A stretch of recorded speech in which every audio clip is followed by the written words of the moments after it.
Good morning class. मेरा नाम बसंत कुमार है। मैं सोनूलाल नोनवाल गर्ल्स +2 स्कूल के राजनीति विज्ञान का शिक्षक हूँ। हम लोग यहाँ पे पढ़ाने के उद्देश्य से नहीं आए हैं बच्चों। यहाँ पर मैं 10 साल के क्वेश्चन बैंक को देखकर उसमें जो बार बार क्वेश्चन आता है उसको मैट्रिक एग्जाम के व्यू से देखकर आप लोगों के सामने यहाँ पे प्रस्तुत किया हूँ, और आपको बहुत ही कम समय में 2-3 चैप्टरों का मैं यहाँ पे उल्लेख करूँगा। और वो 2-3 चैप्टर है संघात्मक शासन व्यवस्था, सत्ता के साझेदारी के तरीके, ग्राम पंचायत, पंचायती राज। ये आप लोगों के सामने मैं प्रस्तुत कर रहा हूँ, और इसमें बहुत सारे क्वेश्चन सब जो दिए जाएंगे आप लोगों के सामने प्रस्तुत किए जाएंगे, उसको लिखने की जरूरत नहीं है। ये आपको यूट्यूब के शॉर्ट डिस्क्रिप्शन बॉक्स में मिल जाएगा। आप लोग ध्यान से सुनिए और मैट्रिक का आपका बहुत ही शॉर्ट समय में तैयारी हो जाएगा। तो सबसे पहले चलते हैं बच्चों हम संघात्मक शासन व्यवस्था पर। तो संघात्मक शासन व्यवस्था क्या है? संघात्मक शासन व्यवस्था वह व्यवस्था है जिसमें सिर्फ और सिर्फ केंद्र सरकार ही न रहे बल्कि इकाइयों की भी सरकारें हों। और संघात्मक शासन व्यवस्था में अगर संघात्मक शासन व्यवस्था के शब्द पर ध्यान दें तो संघ शब्द का मतलब होता है समूह। संघ का मतलब क्या होता है? समूह। संघात्मक शासन व्यवस्था मतलब सामूहिक शासन व्यवस्था, यानी कि समूह में जो शासन हम लोग चलाते हैं वही सामूहिक शासन व्यवस्था है। और जैसे कि यहाँ भारत के परिप्रेक्ष्य में देखते हैं तो भारत में केंद्र सरकार है, राज्य सरकार है, ग्रामीण स्तर पर गांव पंचायती राज है और उसमें मुखिया है। ये सब अपने अपने क्षेत्र में स्वायत्तता लिए हुए हैं, अधिकार क्षेत्र में स्वतंत्र हैं, और यही सब मिलकर पूरे भारत को संभालते हैं। यही है संघात्मक शासन व्यवस्था। और इसका बहुत अच्छा उदाहरण है बेल्जियम, भारत, अमेरिका। ये संघात्मक शासन के बहुत ही अच्छे उदाहरण हैं। और ठीक इसके विपरीत अगर हम चलें एकात्मक शासन व्यवस्था पर, तो एकात्मक शासन व्यवस्था वह व्यवस्था है जहां केंद्र स्तर की सरकारों का ही सबसे ज़्यादा बोलबाला हो, केंद्र की ही शक्ति सबसे ज़्यादा प्रमुख हो। इकाइयों की सरकारें तो हो लेकिन उसके अधीन में काम करे, सिर्फ और सिर्फ केंद्र सरकार ही शक्ति अपना चलाए। यही है एकात्मक शासन व्यवस्था। और उसका अच्छा उदाहरण है श्रीलंका, हमारा पड़ोसी देश, उसके बाद फ्रांस, ब्रिटेन। ये है एकात्मक सरकार का उदाहरण। अब चलते हैं बच्चों संघात्मक शासन व्यवस्था की क्या क्या विशेषताएं हैं। ये आप लोगों को कई बार पूछा जा चुका है। तो यहां पर देखिए संघात्मक शासन व्यवस्था में चूंकि सबका कार्यक्षेत्र अलग होता है, केंद्र सरकार, राज्य सरकार, तो इन सबको कार्यक्षेत्र जो अलग हो तो उसी में उसको दोहरी सरकार है। केंद्र सरकार संघात्मक शासन व्यवस्था की पहली विशेषता है दोहरी सरकार, यानी कि केंद्र स्तर की सरकार भी होगी, राज्य स्तर की सरकार भी होगी और इकाइयों की सरकारें भी होगी। तो एक स्तर से ज़्यादा सरकार तो होगी ही होगी, इसलिए पहली विशेषता इसकी दोहरी सरकार है। दूसरा है अपना अपना अधिकार क्षेत्र। बिहार सरकार अपना अधिकार क्षेत्र अलग होता है, सभी राज्यों का अपना अपना अधिकार क्षेत्र होता है, केंद्र का अपना अधिकार क्षेत्र होता है, सभी स्तर की सरकारों का अधिकार क्षेत्र अलग अलग होता है। यह है दूसरी विशेषता। तीसरी विशेषता कि संविधान द्वारा सत्ता का विभाजन किया गया है सभी सरकारों के बीच, संविधान ही सर्वोच्च है। चौथी विशेषता संविधान ही सर्वोच्च है। संविधान जो कहे, जो जिसमें संविधान में जो लिखा हुआ है वही सर्वमान्य है। उसके बाद स्वतंत्र और निष्पक्ष न्यायपालिका। आपको पता है कि न्यायपालिका को सभी से स्वतंत्र रखा गया है, कोई इस पर कंट्रोल नहीं कर सकता है। भले गठन कर चुका है, कार्यपालिका ही गठन किया है, लेकिन इस पर कोई किसी का कंट्रोल नहीं है। न्यायपालिका स्वतंत्र और निष्पक्ष है। उसके बाद है वित्तीय स्वाधीनता और क्षेत्रीय विविधताओं का सम्मान। संघात्मक शासन व्यवस्था में ये तो सबसे इंपॉर्टेंट होना चाहिए कि भारत में विविधताओं का देश है भारत, और सभी क्षेत्रीय विविधताओं का सम्मान जब तक नहीं होगा तो सभी नाखुश रहेंगे, इसीलिए ये विशेषता इसमें डाला गया है। उसके बाद हम चलते हैं बच्चों कि संघात्मक शासन व्यवस्था के तहत सबको जो अलग अलग अधिकार क्षेत्र दिया गया, तो कैसे पता चलेगा कि कौन सा अधिकार क्षेत्र दिया गया? तो उसको सूचियों में विभक्त किया गया है। तो केंद्र सरकार जिस विषय पर कानून बनाती है उसको संघ सूची कहते हैं या केंद्र सूची कहते हैं, और राज्य सरकार जिस विषय पर कानून बनाती है उसको राज्य सूची कहते हैं, और कुछ ऐसे विषय होते हैं जिस पर दोनों सरकार कानून बनाती है उसको समवर्ती सूची कहते हैं। और इन सब के अलावा जो बाद में कंप्यूटर क्रांति आया, कंप्यूटर आया, साइबर आया, इंटरनेट आया, ये है अवशिष्ट शक्तियों में, और ये इस पर केंद्र सरकार का ही अधिकार होता है। तो ये क्वेश्चन कई बार पूछा जा चुका है कि संघ सूची के कुछ विषयों का नाम बताइए। कौन कौन से विषय पे केंद्र सरकार कानून बनाएगी, कौन कौन से विषय पे राज्य सरकार बनाएगी, और कौन कौन से विषय समवर्ती सूची में होंगे।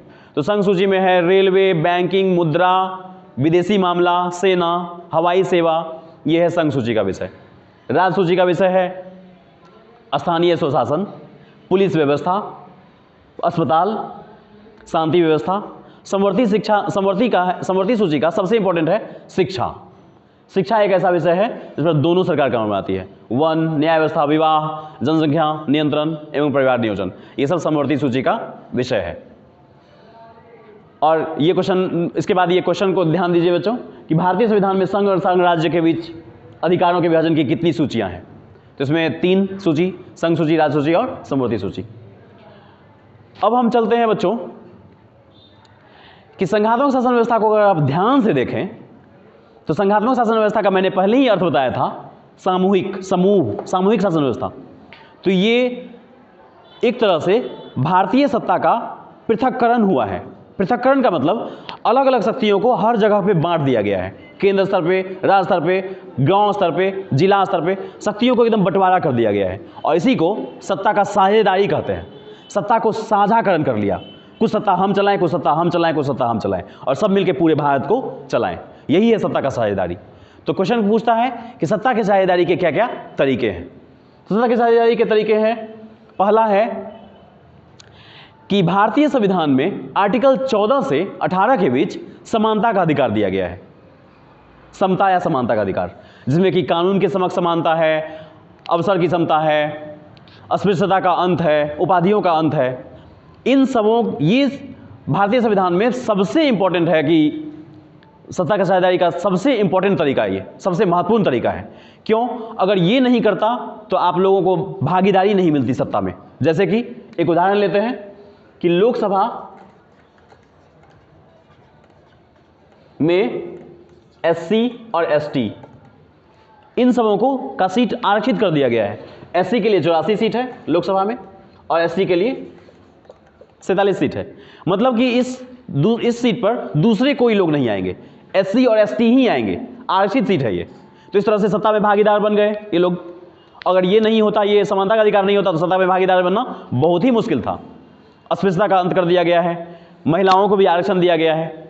उसके बाद देखते हैं कि सरकार के 3 अंग हैं। ये सत्ता के साझेदारी के दूसरे तरीके। तीनों अंग जो है विधायिका, कार्यपालिका और न्यायपालिका। विधायिका, कार्यपालिका, न्यायपालिका में क्या होता है कि विधायिका कानून बनाती है, कार्यपालिका उसको पूरे देश में लागू करती है और न्यायपालिका जो है जो उसको नहीं मानता है उसको सजा सुनाती है। और तीनों एक ही लेवल की सरकार है, तीनों में कोई बहुत ही ज़्यादा शक्ति ऊपर नीचे नहीं है, तीनों लगभग एक लेवल की है। और इस व्यवस्था को नियंत्रण एवं संतुलन व्यवस्था भी कहते हैं। और इस तीनों का जो सामंजस्य है इसको कहते हैं सत्ता का क्षैतिज वितरण। क्षैतिज वितरण, लैटिट्यूड, ग्लोब अगर लेंगे तो लैटिट्यूड लॉन्गिट्यूड होता है ना, खड़ी रेखा पड़ी रेखा, तो यह है क्षैतिज वितरण सत्ता का। और सत्ता का एक होता है ऊर्ध्वाधर वितरण, जो केंद्र ऊपर में सबसे ज़्यादा शक्ति दिखती है, फिर उसके बाद शक्ति घटते जाती है, सभी राज्यों के सीएम, फिर सबसे निचले स्तर पे मुखिया होते हैं। यह है सत्ता का ऊर्ध्वाधर वितरण और यह सत्ता का क्षैतिज वितरण। तो ये हो गया बच्चों सत्ता के साझेदारी के तरीके। तो इसी में सत्ता के साझेदारी के तरीकों में ही एक तरीका हम जो शुरू में बता रहे थे कि स्थानीय स्वशासन जो दिया गया, स्थानीय स्वशासन, तो उसी के तहत जो गांव स्तर पे जो सबको दिया गया वही है स्थानीय स्वशासन, कि गांव स्तर पे ग्राम पंचायत का जो गठन किया गया। तो ये कैसे आया बच्चों? ये आया पंचायती राज सिस्टम। भारत में पंचायती राज सिस्टम जो आया तो उसके तहत संविधान में भाग 9 जुड़ा और अनुसूची में 11वीं अनुसूची और 12वीं अनुसूची जुड़ा। 11वीं अनुसूची जो था वो गांव स्तर का था और 12वीं अनुसूची जो था वो शहर स्तर का, नगरीय प्रशासन, नगर निगम जो दिखता है आपको, नगर पालिका जो दिखता है वो शहरीय प्रशासन। तो भाग 9 जुड़ा संविधान में और 11वीं और 12वीं अनुसूची जुड़ा। तो ये क्या था बच्चों? तो शक्ति के पृथक्करण को ध्यान में रखते हुए गांव स्तर में सबसे निचली इकाइयों में सरकारों की स्थापना की गई, जिसको कहते हैं लोकल सेल्फ गवर्नमेंट, स्थानीय स्व शासन। तो इसमें क्या हुआ कि बहुत सारी समितियों का सिफारिश किया गया था इसमें कि आप गांव स्तर पे सरकार बनाइए, तो इसमें केंद्र सरकार को सिफारिश किया गया। तो इसमें थुंगन समिति, सिंघवी समिति, बहुत सारे आए। लेकिन जब बलवंत राय मेहता नाम का समिति आया, बलवंत राय मेहता जो थे वो अपना जब सिफारिश किए तो उनका जो है सर्वमान्य हो गया। तो बलवंत राय मेहता, वैसे तो अगर ध्यान दें कि स्वतंत्र भारत में, ये भी पूछता है कई बार कि स्वतंत्र भारत में पंचायती राज की स्थापना सबसे पहले कब हुई, तो इसका आंसर होगा कि 2 अक्टूबर 1959 को राजस्थान के नागौर जिले में पंडित जवाहरलाल नेहरू द्वारा उसमें पंचायती राज की स्थापना हुई थी। लेकिन उस समय तो कोई वित्तीय स्वाधीनता नहीं था, प्रशासनिक स्वाधीनता नहीं था। जब बलवंत राय मेहता ने लाया तो उनकी अनुशंसा पर ये त्रिस्तरीय पंचायती राज सिस्टम आया। और इसमें क्या था, जिला स्तर पर जिला परिषद था, और ये मध्यवर्ती स्तर जो है ब्लॉक स्तर, ब्लॉक स्तर पर पंचायत समिति, और ग्राम स्तर पर ग्राम पंचायत। ये बलवंत राय मेहता कमेटी ने सिफारिश किया, उन्हीं का है ये त्रिस्तरीय पंचायती राज का संरचना। उसके बाद एक और बात बता दूं इंपॉर्टेंट, कि इसमें जो है ग्रामीण स्तर की सरकार हो या नगरीय प्रशासन व्यवस्था हो, इन दोनों में महिलाओं को 50% आरक्षण दिया है बिहार सरकार ने। चूंकि एक केंद्र सरकार ने 33% आरक्षण दिया, लेकिन बिहार सरकार ने 50% आरक्षण दिया। आप कहेंगे कि ये कैसे हो सकता है सर, केंद्र सरकार का बात क्यों नहीं माना? ये अभी मैंने बताया था आपको कि संघ सूची, राज्य सूची, विषमवर्ती सूची, राज्य सूची का विषय है स्थानीय स्वशासन, इसलिए राज्य सरकार उस पर अपना कानून बना सकती है। इसीलिए राज्य सरकार, बिहार सरकार ने महिलाओं को 50% आरक्षण दे दिया है। अब आगे चलते हैं बच्चों, ग्राम पंचायत के प्रमुख अंग क्या क्या है। तो इसमें है ग्राम सभा, मुखिया, ग्राम रक्षा दल और ग्राम कचहरी। तो इसमें मैं आप लोगों के सामने एक दीर्घ उत्तरीय प्रश्न दिखाना चाहता हूं कि आप लोगों को मैं बता दूं थोड़ा कि सामाजिक विज्ञान में पॉलिटिकल साइंस एक ऐसा विषय है जिसमें बहुत सारे बच्चे सिर्फ बात बनाते हैं और उसको लिखते हैं, बहुत ज़्यादा नंबर मिलता है बहुत कम।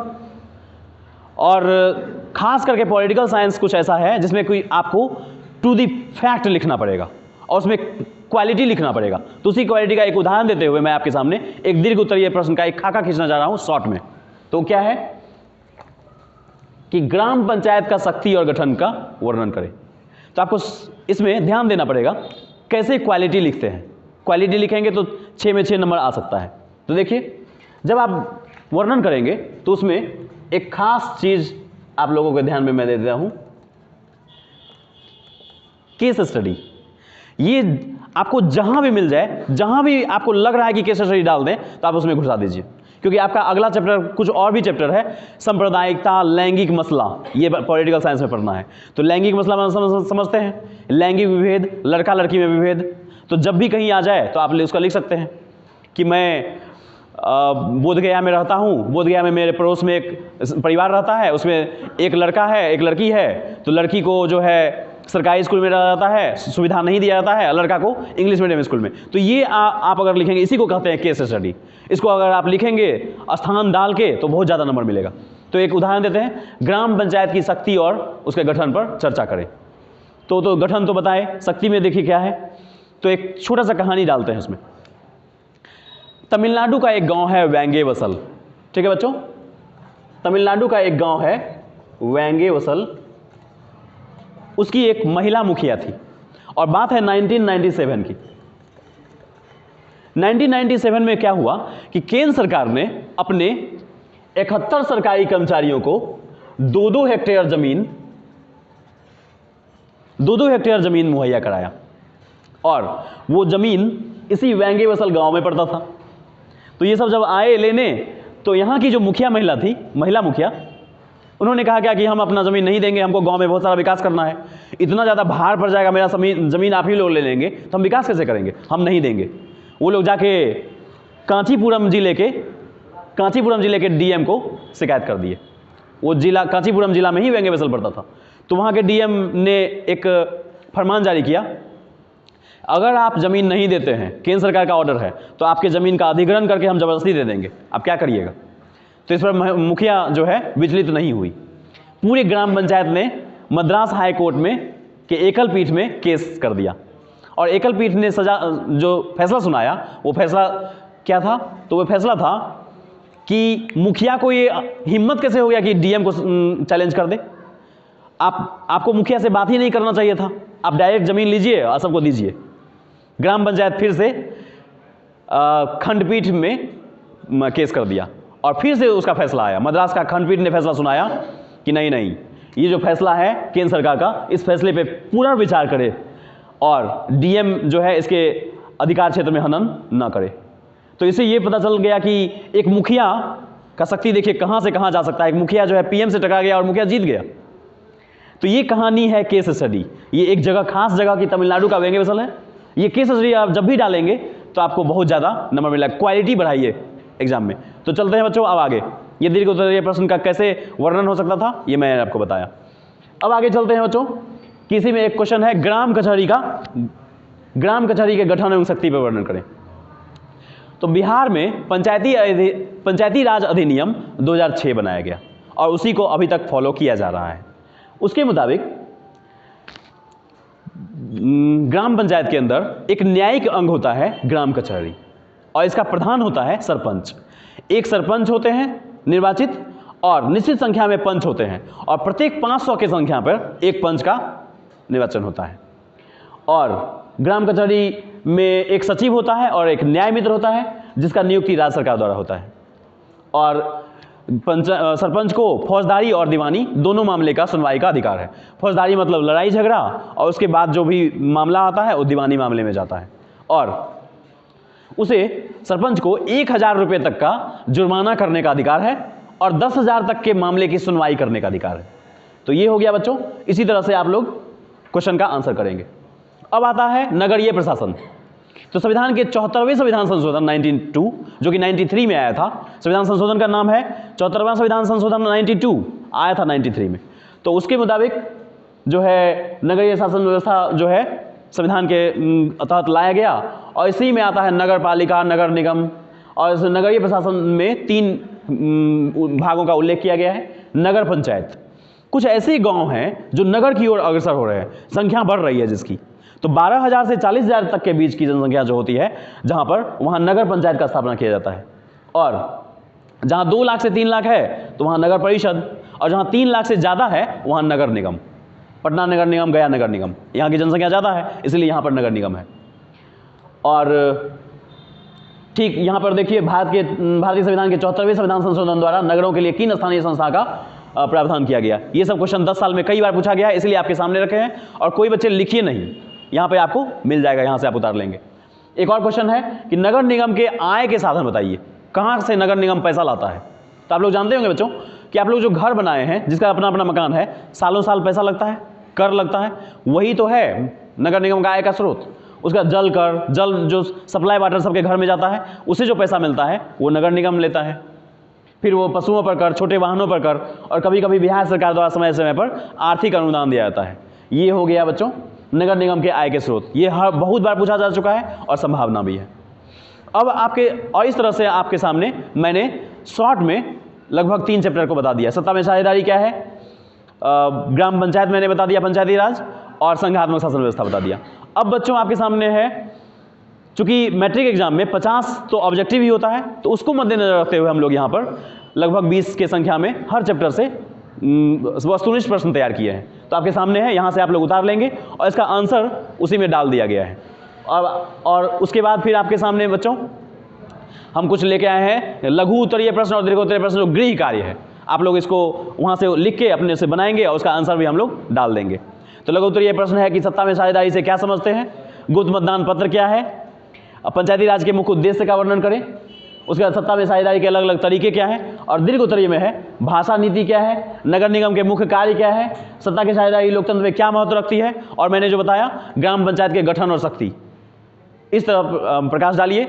और अब मेरा यहाँ पर चैप्टर समाप्त होता है बच्चों। अब आपके सामने अर्थशास्त्र के एक शिक्षक श्याम बिहारी जी आएंगे और अर्थशास्त्र पे शॉर्ट डिस्कशन वो तैयार करेंगे, बहुत ही शॉर्ट में।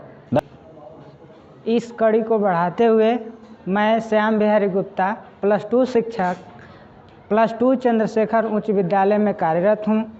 अर्थशास्त्र, हम अर्थशास्त्र पे आपको चर्चा करेंगे। अर्थशास्त्र का प्रथम अध्याय अर्थव्यवस्था एवं इसके विकास के इतिहास, इस पे हम लोग आज चर्चा करेंगे। सबसे पहले अर्थव्यवस्था को जानने से पहले हम आर्थिक क्रिया के बारे में जानेंगे यह जो टर्म है वेरी वेरी इम्पोर्टेंट है और इससे भी क्वेश्चन पूछता है कि आर्थिक क्रियाएं क्या है या आर्थिक क्रिया से आप क्या समझते हैं। आर्थिक क्रिया का मतलब होता है धन अर्जन करने की प्रक्रिया। धन अर्जन करने की प्रक्रिया इसमें क्या होता है, जैसे आपके माता पिता हैं, वो कोई ना कोई अपने जीविकोपार्जन करने के लिए कोई ना कोई कार्य करते हैं और जो कार्य करते हैं और उसके एवज में उनको धन अर्जन होता है, उसी प्रक्रिया को हम लोग कहते हैं आर्थिक क्रियाएं। अब आगे हम लोग जैसे समझेंगे कि किसान अपने खेतों में कार्य करता है, डॉक्टर अस्पताल में मरीजों को देखता है, इंजीनियर उद्योगों में कार्य करता है, किसान जो है अपना खेतों में कार्य करता है, मजदूर फैक्ट्री में काम करता है।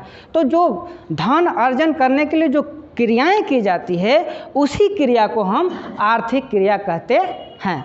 अब आगे हम लोग समझेंगे कि अर्थव्यवस्था क्या है या अर्थव्यवस्था से आप क्या समझते हैं या अर्थव्यवस्था का अभिप्राय क्या है। ये तीनों क्वेश्चन जो है एक ही क्वेश्चन है और इसका उत्तर आप लिखेंगे अपनी एकदम आसान भाषा में लिखेंगे कि जिस व्यवस्था या ढांचे के अंतर्गत हम आर्थिक क्रियाओं का अध्ययन करते हैं उसी को हम अर्थव्यवस्था कहते हैं। अर्थव्यवस्था को हम दो बराबर भागों में बांटते हैं, एक विकसित अर्थव्यवस्था और दूसरा विकासशील अर्थव्यवस्था।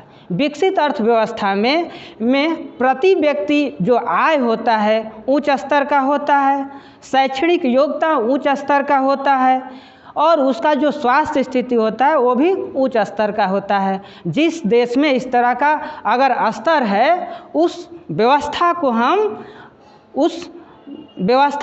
उस अर्थव्यवस्था को हम विकसित अर्थव्यवस्था कहते हैं।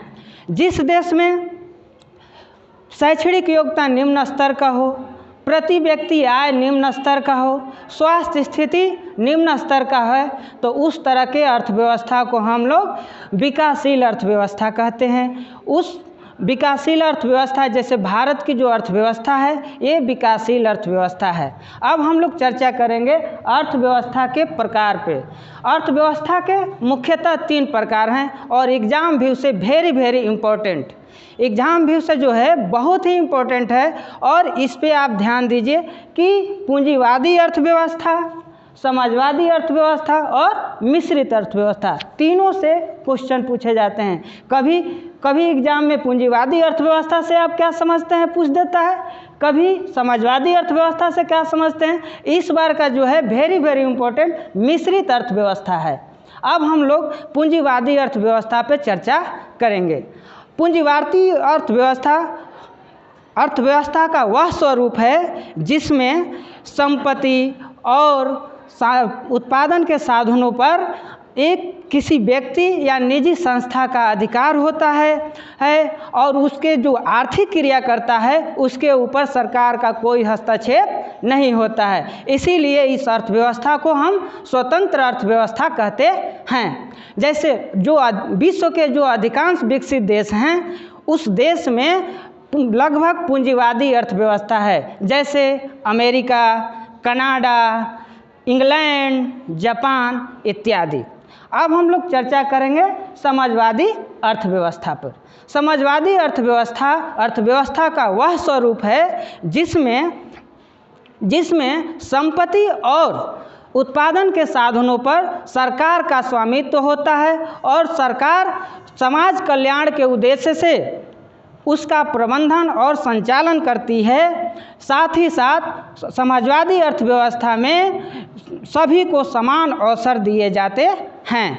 अब इस तरह की जो अर्थव्यवस्था होती है उसको हम समाजवादी अर्थव्यवस्था कहते हैं। यह क्यों लाया गया? इसलिए लाया गया कि जब पूंजीवादी अर्थव्यवस्था अपनी मनमानी करने लगे तो सरकार चाहे कि हम अपने अंडर में सारी व्यवस्था को ले लेते हैं। यह एक आधुनिक विचारधारा है। समाजवादी जो अर्थव्यवस्था है एक आधुनिक विचारधारा है। आगे हम लोग चर्चा करेंगे मिश्रित अर्थव्यवस्था पे, जो कि आपके एग्जाम व्यू से इस बार वेरी वेरी इम्पोर्टेंट और इस बार आएगा ही आएगा। मिश्रित अर्थव्यवस्था, समाजवादी अर्थव्यवस्था और पूंजीवादी अर्थव्यवस्था दोनों के गुण इसमें मौजूद होते हैं। मिश्रित अर्थव्यवस्था में पूंजीवादी अर्थव्यवस्था का भी और समाजवादी अर्थव्यवस्था दोनों का गुण जो होते हैं मौजूद होते हैं। इसमें सरकार और निजी व्यक्ति दोनों मिल के कार्य करते हैं। जो महत्वपूर्ण क्षेत्र होता है उस पे सरकार का आधिपत्य होता है और उसका उत्पादन भी वह स्वयं करता है, और जो निजी व्यक्ति जो शेष क्षेत्र बच जाता है वो निजी उद्योगपतियों के हाथों में छोड़ दिया जाता है। जैसे अब जो पार्टिसिपेशन होता है उस क्षेत्र को हम लोग सार्वजनिक क्षेत्र कहते हैं।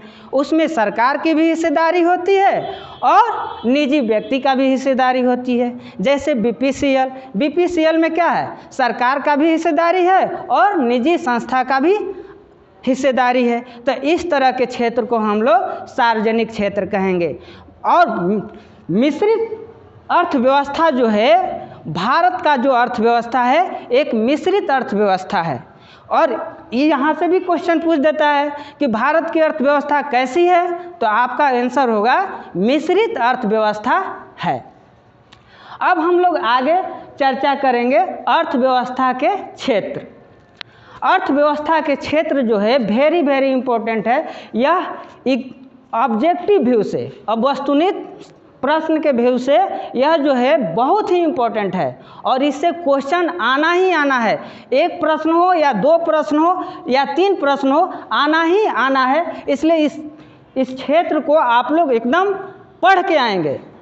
और अर्थव्यवस्था के तीन क्षेत्र होते हैं। पहला क्षेत्र होता है प्राथमिक क्षेत्र, दूसरा होता है द्वितीयक क्षेत्र और तीसरा होता है तृतीयक क्षेत्र। प्राथमिक क्षेत्र को हम लोग कृषि क्षेत्र कहते हैं। इसलिए कृषि क्षेत्र कहते हैं क्योंकि यह जमीनी स्तर से जुड़ा हुआ है। और द्वितीयक क्षेत्र को हम औद्योगिक क्षेत्र कहते हैं क्योंकि इसमें उद्योगों की स्थापना की जाती है। और तृतीयक क्षेत्र को सेवा क्षेत्र कहते हैं क्योंकि इन दोनों का इसमें सहयोग होता है और हम सेवा भाव से इसका कार्य करते हैं, इसलिए इस क्षेत्र को सेवा क्षेत्र कहते हैं। प्राथमिक क्षेत्र के उदाहरणों को हम देखेंगे।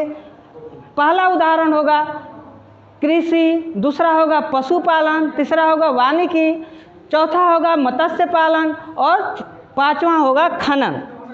अब इससे भी बहुत सारे प्रश्न आते हैं। पहला प्रश्न होता है, कैसे पूछेगा बाबू, खनन किस क्षेत्र के अंतर्गत आता है? तो आप ऑप्शन दे देगा प्राथमिक क्षेत्र, द्वितीयक क्षेत्र, तृतीयक क्षेत्र। तो आपका आंसर होगा प्राथमिक क्षेत्र। अब इससे क्वेश्चन को उलट कर भी पूछता है कि प्राथमिक क्षेत्र के अंतर्गत इसमें से कौन सा उदाहरण आता है? तो ऑप्शन में दे देगा विनिर्माण, खनन, निर्माण, विद्युत या इनमें से कोई नहीं। तो आपका प्राथमिक क्षेत्र में कौन आएगा? खनन। इसका आंसर क्या हो जाएगा? खनन। अब हम लोग चर्चा करेंगे द्वितीयक क्षेत्र यानी औद्योगिक क्षेत्र। औद्योगिक क्षेत्र के अंतर्गत आएगा विनिर्माण, विद्युत, गैस, जल आपूर्ति, निर्माण। अब इससे भी क्वेश्चन आते हैं। कैसे आते हैं? अब कहेगा कि विनिर्माण यह किस क्षेत्र का उदाहरण है? तो आपका ऑप्शन दे देगा प्राथमिक क्षेत्र, द्वितीयक क्षेत्र, तृतीयक क्षेत्र और चौथा ऑप्शन दे देगा इनमें से कोई नहीं। तो आपका आंसर होगा विनिर्माण। अब इस तरह से क्वेश्चन इसके यहाँ फिर बदल कर भी देता है। कैसे देगा कि विद्युत किस क्षेत्र के अंतर्गत आता है? तो किस क्षेत्र के अंतर्गत आता है? तो आपका आंसर होगा द्वितीयक क्षेत्र के अंतर्गत आता है। अब हम लोग चर्चा करेंगे तृतीयक क्षेत्र पर। तृतीयक क्षेत्र जो है या इस क्षेत्र को हम लोग सेवा क्षेत्र भी कहते हैं। इसके अंतर्गत आता है परिवहन, संचार, भंडारण, व्यापार, बैंकिंग, बीमा, सार्वजनिक प्रशासन। और इससे भी क्वेश्चन आते हैं। पूछ देगा कि बीमा किस क्षेत्र के अंतर्गत आता है? तो आपका आंसर होगा तृतीयक क्षेत्र के अंतर्गत आता है। इससे और भी क्वेश्चन पूछता है कि परिवहन किस क्षेत्र के अंतर्गत आता है? तो आपका आंसर होगा तृतीयक क्षेत्र के अंतर्गत आता है। अब आगे हम लोग चर्चा करेंगे आर्थिक विकास पे। अब आर्थिक विकास से क्वेश्चन कैसे आता है बाबू? यहाँ से दो तरह के क्वेश्चन आते हैं। एक लघु उत्तरीय क्वेश्चन आता है, एक दीर्घ उत्तरीय आता है।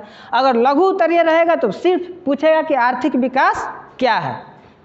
जब दीर्घ उत्तरीय प्रश्न आएगा तो आर्थिक विकास क्या है और इसके कारक कौन कौन हैं इसका वर्णन करें। तो आर्थिक विकास जो है बाबू, हम लोग कैसे देखेंगे आर्थिक विकास को?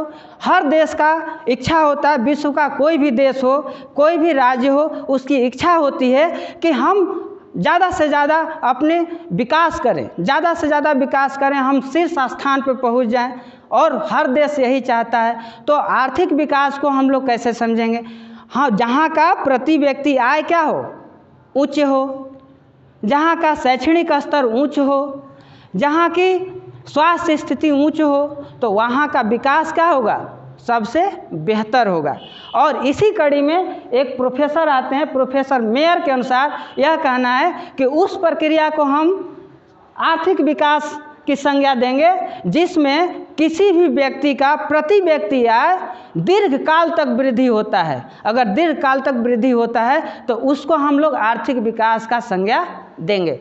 आगे हम लोग चर्चा करेंगे कि प्रति व्यक्ति आय क्या है, क्योंकि बार बार ये टर्म आया है, प्रति व्यक्ति आय क्या है, लघु उत्तरीय में पूछता है। तो प्रति व्यक्ति आय क्या है? तो किसी भी देश का कुल आय बटा में कुल जनसंख्या, उसी को हम लोग कहेंगे प्रति व्यक्ति आय या औसत आय। तो अपनी भाषा में भी लिख सकते हैं आसानी से, किसी भी देश का कुल आय में अगर हम उसके जनसंख्या से भाग दे देते हैं और जो भागफल आता है उसी को हम लोग प्रति व्यक्ति आय कहते हैं। अपनी आसान भाषा में लिखिए और एकदम बिल्कुल एग्ज़ाम में डरिए नहीं, एग्ज़ाम में डरिए नहीं। गया गाइडेंस प्रोग्राम से जुड़िए और गया गाइडेंस प्रोग्राम से जुड़िए। यहाँ का जो लीडर हैं वो आपको आपके अंदर के डर को निकालेंगे, आपके अंदर आत्मविश्वास भरेंगे और आप अपने परीक्षा में अव्वल दर्जे से पास होंगे। अब आगे हम लोग बढ़ते हैं आर्थिक विकास के निर्धारक कारक। इसके दो कारक होते हैं।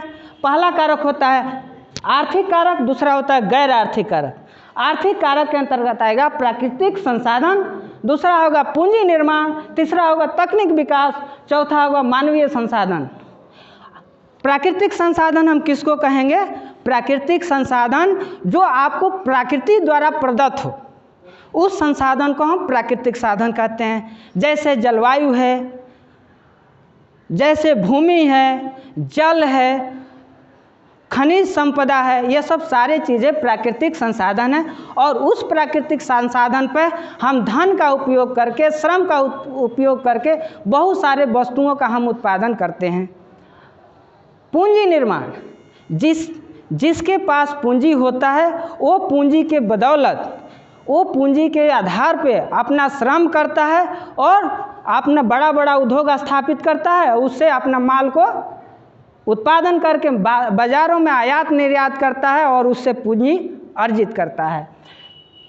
तकनीक विकास, जिसके पास पूंजी हो, प्राकृतिक संसाधन हो, तो वो चाहेगा कि हमारा उत्पादन जो है कम समय में, कम लागत में ज़्यादा से ज़्यादा हो सके, और उसके लिए वो तकनीक को विकास करेगा। तकनीक को विकास करेगा तो उसकी आय बढ़ जाएगी और उसका आर्थिक विकास भी बढ़ जाएगा। मानवीय संसाधन, मानव जो है जितने भी प्राकृतिक संसाधन हैं उस पर श्रम करके वस्तुओं का उत्पादन करता है और उसका उपभोग भी वह स्वयं करता है। इसलिए किसी भी देश के लिए मानवीय संसाधन होना महत्वपूर्ण है। अब आगे हम लोग चर्चा करेंगे आर्थिक कारक पे। आर्थिक कारक में आते हैं तीन: राजनीतिक, सामाजिक, आर्थिक, राजनीतिक, सामाजिक एवं धार्मिक संस्थाएं। अगर जिस देश का राजनीति अगर आर्थिक विकास के अनुकूल होता है तो वहाँ पे आर्थिक विकास का स्तर बढ़ते जाता है। अगर किसी देश का आर्थिक राजनीतिक स्थिति अगर अच्छा नहीं होता है तो उस देश का विकास मंद गति से हो जाता है। जैसे भारत है, भारत में राजनीति हमेशा उथल पुथल होते रहता है, इसलिए यहाँ का विकास जो है जिस वे में बढ़ना चाहिए वो नहीं बढ़ता है। जहाँ का जिस देश का सामाजिक और धार्मिक संस्थाएं लोगों में चेतना जागृत करे, लोगों में चेतना जागृत करता है और उसको हमेशा प्रोत्साहित करता है, तो वहाँ का जो विकास होता है वो अग्रसर बढ़ते रहता है। अब हम लोग आगे चर्चा करेंगे मानव विकास सूचकांक पे। मानव विकास सूचकांक क्या है, इसी लघु उत्तरीय प्रश्न के रूप में आपके पास आता है। तो मानव विकास सूचकांक एकदम बिल्कुल आप अपनी भाषा में लिखेंगे। कैसे लिखेंगे? तो मानव विकास सूचकांक संयुक्त राष्ट्र संघ की एक संस्था है। मानव संयुक्त राष्ट्र विकास कार्यक्रम, मानव संयुक्त विकास कार्यक्रम, संयुक्त राष्ट्र विकास कार्यक्रम, जिसको हम लोग इंग्लिश में कहते हैं यूनाइटेड नेशन डेवलपमेंट प्रोग्राम। इसको शॉर्ट में कहेंगे यूएनडीपी। यूएनडीपी का फुल फॉर्म कभी कभी आपके एग्जाम में पूछ देता है, इसलिए आप लोग याद रखेंगे यूनाइटेड नेशन डेवलपमेंट प्रोग्राम। यह क्या करता है? यह प्रतिवर्ष, ये जो संस्था है यह प्रतिवर्ष यह प्रतिवेदन प्रस्तुत करता है। यह शुरू किया 1990 से। 1990 से यह क्या किया कि विभिन्न देशों के लोगों के प्रति व्यक्ति आय, उसकी स्वास्थ्य स्थिति, शैक्षणिक योग्यता का आकलन, तुलनात्मक आकलन करके एक प्रतिवेदन प्रस्तुत करती है। उस प्रतिवेदन को ही मानव विकास सूचकांक कहते हैं। इस आधार पे आसानी से पता चल जाता है कि किस देश का कितना आर्थिक विकास हुआ है। आगे हम लोग चर्चा करेंगे बिहार के विकास की स्थिति पे। बिहार के विकास की स्थिति पे हम लोग फोकस करते हैं। हमारा जो बिहार है, जब स्वतंत्रता प्राप्ति से पूर्व यहाँ पे मगध साम्राज्य था। उस समय हमारा राज्य बिल्कुल संपन्न था, एकदम संपन्न था। स्वतंत्रता प्राप्ति के बाद भी हमारा राज्य बिल्कुल एकदम संपन्न था। लेकिन इसके पिछड़ेपन होने का कारण क्या है? पिछड़ेपन होने का मुख्य कारण है राज्य का बार बार विभाजन। 1912 ईस्वी में बिहार से पश्चिम बंगाल अलग हो गया। 1935 में उड़ीसा अलग हो गया। अंतोगत्वा यह भी देखिए 15 नवंबर 2000 ईस्वी को एक और नया राज्य बन गया, झारखंड। और जब झारखंड बना तो उस समय यहाँ का जो 67% जो राजस्व था झारखंड में चला गया और 33% राजस्व बिहार में रह गया। और इसके विपरीत जनसंख्या की बात करें तो 67% बिहार में रह गया और 33% झारखंड में चला गया। और खनिज संपदा सब झारखंड में चला गया, जिसके कारण आर्थिक विकास पर इसका काफ़ी गहरा प्रभाव पड़ा। यहाँ के लोग जो हैं, यहाँ के जो भौगोलिक क्षेत्रफल था 94,163 वर्ग किलोमीटर, इसी क्षेत्र पर आधारित हो गए और इसी क्षेत्र पर वो कृषि कार्य करने लगे। और यहाँ के 80% लोगों का मेन जीविकोपार्जन का साधन कृषि रहा है। और कृषि रहने के कारण ये कृषि ऐसा रहा है बिहार का कि अन्य राज्यों से पिछड़ा हुआ है और यहाँ का उत्पादन प्रतिशत भी अन्य राज्यों से कम है। और जिसके कारण हमारे बिहार राज्य का जो विकास है आज भी दयनीय है और निचले स्तर का है। इस तरह से हम लोग कह सकते हैं कि हमारा जो जितना विकास होना चाहिए बिहार का, उतना अभी विकास नहीं हुआ है। और बिहार के पिछड़ेपन का कारण क्या क्या है? तो बिहार के पिछड़ेपन का पहला कारण है कृषि पर आधारित आर्थिक व्यवस्था।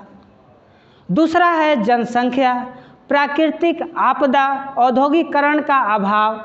अगर इन चीज़ों पर अगर ये पिछड़ा इसीलिए हमारा जो राज्य है और इसको दूर करने का हमारा उपाय क्या है? पहला उपाय है कि हम जनसंख्या पर नियंत्रण करेंगे। दूसरा उपाय है कि बाढ़ पे नियंत्रण करेंगे। तीसरा उपाय है कि हम लोग यहाँ ज़्यादा से ज़्यादा उद्योग को स्थापित करेंगे। चौथा उपाय है कि हम लोग कृषि को उन्नत बनाएंगे, नए टेक्नोलॉजी लाएंगे ताकि अन्य राज्यों से भी मेरा उत्पादन बढ़ सके। इस तरह से आप बच्चों आप यहाँ एक दीर्घ उत्तरीय प्रश्न आएगा कि बिहार के आर्थिक पिछड़ेपन का क्या कारण है और उसको दूर करने का उपाय क्या है। वेरी वेरी इंपॉर्टेंट है, इसको इस बार आएगा ही आएगा, इसलिए आप लोग फोकस करके इसको याद कर लेंगे। आगे जो है हम लोग चर्चा करेंगे। इस डिस्क्रिप्शन में आपको ऑब्जेक्टिव क्वेश्चन भी दे दिया गया है और लघु उत्तरीय प्रश्न भी दे दिया गया है, उसको डाउनलोड कीजिएगा और अपना अभ्यास कीजिएगा।